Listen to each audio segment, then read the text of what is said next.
ಸ್ನೇಹಿತರೆ ಎಲ್ಲರಿಗೂ ನಮಸ್ಕಾರ. ನಾನು ಪ್ರಶಾಂತ್. ಸ್ನೇಹಿತರೆ, ಕೊನೆಗೂ ಕರ್ನಾಟಕ ರಾಜ್ಯ ಗೃಹ ಸಚಿವರಿಂದ 402 PSI ಹುದ್ದೆಗೆ ಸಂಬಂಧಪಟ್ಟಂತೆ ಭರ್ಜರ್ ಗುಡ್ ನ್ಯೂಸ್ ಬಂದಿರತ್ತೆ. ಎಲ್ಲರೂ ಕಾಯ್ತಾ ಇದಾರ. ಸೆಲೆಕ್ಟ್ ಆದಂತ ಎಲ್ಲ ಒಂದು ಅಭ್ಯರ್ಥಿಗಳು ಕಾಯ್ತಾ ಇದಾರ. 402 PSI ಹುದ್ದೆಗಳದ್ದು ನೇಮಕಾತಿ ಆದೇಶ ಯಾವಾಗ ಕೊಡ್ತಾರೆ ಅಂತೇಳಿ ಈಗ ಅದ್ರ ಬಗ್ಗೆನೇ ಮಾಹಿತಿನ ತಿಳಿಸ್ಕೊಡ್ತಾ ಇರೋದು. ಈ ಒಂದು ದಿನಾಂಕದಿಂದ ನಿಮಗೆ ನೇಮಕಾತಿ ಆದೇಶ ನಿಮ್ಗೆ ಬಂದೇ ಬರತ್ತೆ. ಈಗ ಬಂದಿರೋಂತ ಮಾಹಿತಿ ಆಗಿರತ್ತೆ. ಯಾವ ದಿನಾಂಕ, ಇನ್ನು ಎಷ್ಟು ದಿನ, ಪ್ರತಿಯೊಂದು ಮಾಹಿತಿ ಇರತ್ತೆ. ವಿಡಿಯೋ ಕೊನೆತನಕ ನೋಡಿ. ಇಲ್ಲಿ ಯಾವುದೇ ರೀತಿ ನಾನು ಗೋಳಪುರ ಅಂತ ತಿಳಿಸ್ಕೊಡ್ತಾ ಇಲ್ಲ. ಈಗ ಮಂಗಳವಾರದನ್ನ ನಡೆಸಿಕೊಟ್ಟಿದ್ದಾರೆ ವಿಧಾನಸಭೆಯಲ್ಲಿ. ಇದ್ರ ಬಗ್ಗೆ ಎಲ್ಲ ಕೂಡ ಚರ್ಚೆ ಆಯ್ತು. ನಿಮಗೆ ಗೊತ್ತಿದೆಯೋ ಇಲ್ಲ ಅಂತ ನನಗಂತೂ ಗೊತ್ತಿಲ್ಲ.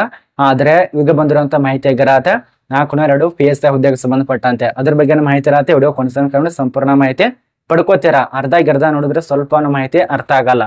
ಮತ್ತೆ ಕಮೆಂಟ್ ಮಾಡ್ತಾರ. ಮತ್ತೆ ಏನಾದ್ರು ಡೌಟ್ ಇತ್ತಂದ್ರೆ ಕಮೆಂಟ್ ಮಾಡಿ. ಮತ್ತೆ ನೀವು ಯಾವೊಂದು ನೇಮಕಾತಿ ಆದೇಶ ಬಗ್ಗೆ ವೇಟ್ ಮಾಡ್ತಾ ಇದ್ರೆ, ಯಾವೊಂದು ಜಾಬ್ ಬಗ್ಗೆ ವೇಟ್ ಮಾಡ್ತಾ ಇದ್ರೆ ಅದನ್ನು ಕೂಡ ಕಮೆಂಟ್ ಮಾಡಿ. ಅದ್ರ ಬಗ್ಗೆ ನೆಕ್ಸ್ಟ್ ಇಲಾಖೆ ಬಗ್ಗೆ ಮಾಹಿತಿನ ತಿಳ್ಕೊಂಡು ಅಲ್ಲಿ ಏನ್ ತಿಳಿಸ್ಕೊಡ್ತಾರೆ ಅದ್ರ ಬಗ್ಗೆ ನಿಮ್ಗೆ ವಿಡಿಯೋ ಮಾಡಿ ತಿಳಿಸ್ಕೊಡ್ತಕ್ಕೆ ಪ್ರಯತ್ನ ಮಾಡ್ತಾನೆ. ಬನ್ನಿ ಸ್ನೇಹಿತರೆ, ಒಂದೊಂದ ತಿಳಿಸ್ಕೊಡ್ತಾನೆ ನೋಡಿ. ಈಗ ಕರ್ನಾಟಕ ರಾಜ್ಯ ಗೃಹ ಸಚಿವರು ಡಾಕ್ಟರ್ ಜಿ ಪರಮೇಶ್ವರ್ ಅವರು ಮಂಗಳವಾರ ದಿನ, ಅಂದ್ರೆ ಈಗ ಬಂದು ಅಂತಲ್ಲ, ಆ ಒಂದು ಮಂಗಳವಾರ ದಿನ ಸಭೆಯಲ್ಲಿ ಇದಕ್ಕೆ ಸಂಬಂಧಪಟ್ಟಂತೆ ಆದೇಶ ಯಾವಾಗ ಹೊರಡಿಸ್ತಾನಂತ ಮಾಹಿತಿನ ತಿಳಿಸ್ಕೊಟ್ಟಿದ್ದಾರೆ. ಯಾವಾಗಪ್ಪ ಅಂದ್ರೆ 402 ಪೋಸ್ಟ್, ಅರ್ಥ ಮಾಡ್ಕೊಳ್ಳಿ, 402 ಪೋಸ್ಟ್ ಎಂದು ಆದೇಶ ಎಲ್ಲ ಸೆಲೆಕ್ಟ್ ಆಗಿದೆ. ಜಾಯಿನ್ ಲೆಟರ್ ಅಷ್ಟೇ ಬೇಕಾಗಿದೆ. ಈಗ ಆ ಒಂದು ಜಾಯಿನ್ ಲೆಟರ್ ಬಂತಂದ್ರೆ ಮುಗಿಯಿತು. ಈಗ ಮುಂಚಿತವಾಗಿ 545 ಪೋಸ್ಟ್ ಇದೆಯಲ್ಲ, ಸಂಪೂರ್ಣವಾಗಿ ನೇಮಕಾತಿ ಮಾಡ್ಕೊಂಡಿದ್ದಾರೆ. ಈಗ 402 ಪೋಸ್ಟ್ ಮಾತ್ರ ಬಾಕಿ ಉಳಿದಿದ್ದಾವೆ. ಅದರದ್ದು ಈಗ 20 ದಿನ ಮಾತ್ರ ಇದೆ. ಈಗ 15ರಿಂದ 20 ದಿನದೊಳಗಾಗಿ ನಿಮಗೆ ನೇಮಕಾತಿ ಆದೇಶ ಬಂದೇ ಬರತ್ತೆ. ಯಾರು ಕೂಡ ಟೆನ್ಷನ್ ತಗೋಬೇಡ. ಇಲ್ಲಿ ತನಕ ತುಂಬಾ ಜನ ಹೋರಾಟ ಮಾಡಿದ್ರು, ಯಾರ್ದು ಮಾತು ಕೇಳೇ ಇಲ್ಲ. ಈ ಒಂದು ಸರ್ಕಾರ ಬರೀ ಸರ್ಕಾರ ಲೂಟಿ ಮಾಡುವಂತ ಸರ್ಕಾರ ಅಂದ್ರೂ ಕೂಡ ತಪ್ಪಾಗಲಿಕ್ಕೆಲ್ಲ. ತುಂಬಾ ಜನ ಹೋರಾಟ ಮಾಡಿದ್ರೆ ಜಾಯಿನ್ ಲೆಟರ್ ಕೊಡಿ, ಅದ ನಂತರ ನೇಮಕಾತಿ ಆದೇಶ ಕೊಡಿ ಅಂತ ಹೇಳಿ ಭಿಕ್ಷೆ ಬೇಡೋ ತರ ಹೋಗಿ ಅಲ್ಲಿ ಹೋರಾಟ ಮಾಡಿದ್ರೆ. ಬಟ್ ಈ ಒಂದು ಸರ್ಕಾರ ಯಾವುದೇ ರೀತಿಯಾಗಿ ಪ್ರತಿಕ್ರಿಯೆನೆ ಕೊಟ್ಟೇ ಇಲ್ಲ. ಮೊನ್ನೆ ಹೋರಾಟ ಮಾಡಿದ್ರಲ್ಲ, ಅದ್ರ ಸಲುವಾಗಿನೇ ಈಗ ಬುದ್ಧಿ ಕಲ್ತಿದ್ದೆ ಅನ್ಸುತ್ತೆ ಈ ಒಂದು ಸರ್ಕಾರ. ಬರೇ 15ರಿಂದ 20 ದಿನ ಒಳಗಾಗಿ ನಿಮಗೆ ನೇಮಕಾತಿ ಆದೇಶ ಬಂದೇ ಬರತ್ತೆ ಅಂತ ತಿಳಿಸ್ಕೊಟ್ಟಿದ್ದಾರೆ.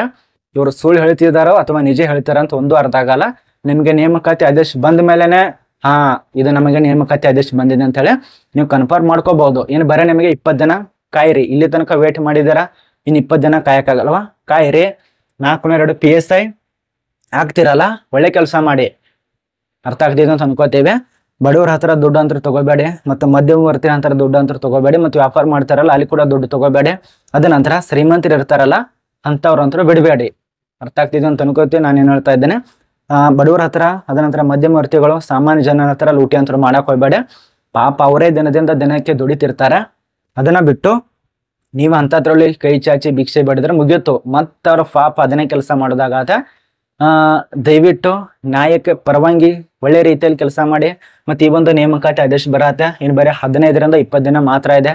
ಈ ಒಂದು 15ರಿಂದ 20 ದಿನದೊಳಗಾಗಿ ನಿಮಗೆ ಕೈ ಲೆಟರ್ಸ್ ಇರತ್ತೆ. ಇದ್ರ ಬಗ್ಗೆ ಅರ್ಥ ಆಗಿದೆ ಅಂತ ಅನ್ಕೋತೇವೆ. ಮತ್ತೆ ಶ್ರೀಮಂತರಂತರೂ ಹೊಟ್ಟೆ ಬಿಡಬೇಡಿ. ಎಷ್ಟು ಲಂಚ ತಗೋತಿರೋ ತಗೋರಿ, ಏನ್ ಬೇಕಾದ್ರೂ ಮಾಡಿ. ಅದ್ರ ಬಗ್ಗೆ ಯಾರು ಕೂಡ ಕೇಳಲ್ಲ. ಬಟ್ ಪಾಪ ಬಡವರಿಗೆ ಅನ್ಯಾಯ ಅಂತರೂ ಮಾಡಕ್ ಹೋಗ್ಬೇಡಿ. ಇಷ್ಟೇ ನೋಡಿ ಸ್ನೇಹಿತರೆ, ಇದ್ರ ಬಗ್ಗೆ ಅವ್ರು ತಿಳಿಸ್ಕೊಟ್ಟಿದ್ದಾರೆ. 15ರಿಂದ 20 ದಿನ ಅಂತ ಕೊಟ್ಟಿದ್ದಾರೆ.